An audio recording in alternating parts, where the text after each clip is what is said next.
MPs cite anti-terror law over Google inaction. Google has faced criticism over videos on YouTube. Google risked breaking anti-terrorism laws by allegedly failing to remove illegal recruitment videos by a banned far-right group, MPs have suggested. Yvette Cooper, the Labour MP and chairman of the Home Affairs Select Committee, said that national action videos were still available on YouTube, which is owned by Google. Robert Buckland, the Solicitor-General, said that Google could be breaking the law if it is found to have been reckless in allowing the material to remain online. Under the Terrorism Act 2006, it is an offence to disseminate terrorist material either intentionally or recklessly. Mr. Buckland told MPs, "I think I would have to be careful because one would need to look at the evidence in a particular instance. But I made my point. I think the law is there, it's a clear boundary and, frankly, if this behavior meets the criteria for recklessness, then it potentially could lead to an investigation. It would be wrong of me to come to a firm conclusion without more information. But I hope I have made the point as clear as I can that the criminal law is there and will be used if appropriate." Google declined to comment on what was said in the committee.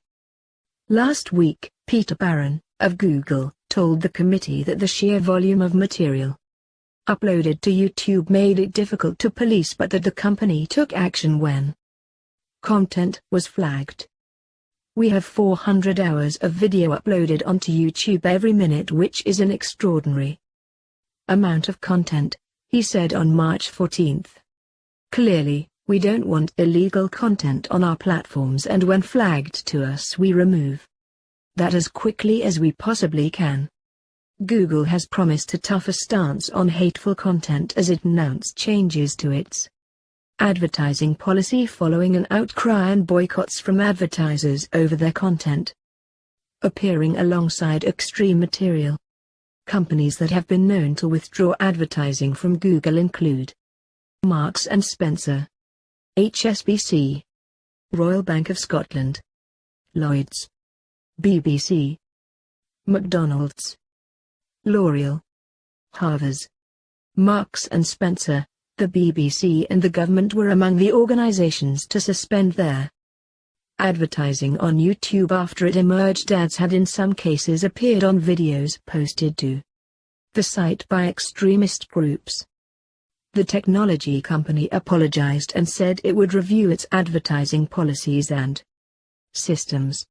The firm's chief business officer, Philip Schindler, said it was already bringing in changes. "Starting today, we're taking a tougher stance on hateful, offensive and derogatory content," he said. "This includes removing ads more effectively from content that is attacking or harassing people based on their race, religion, gender or similar categories. This change will enable us to take action, where appropriate, on a larger set of ads and sites."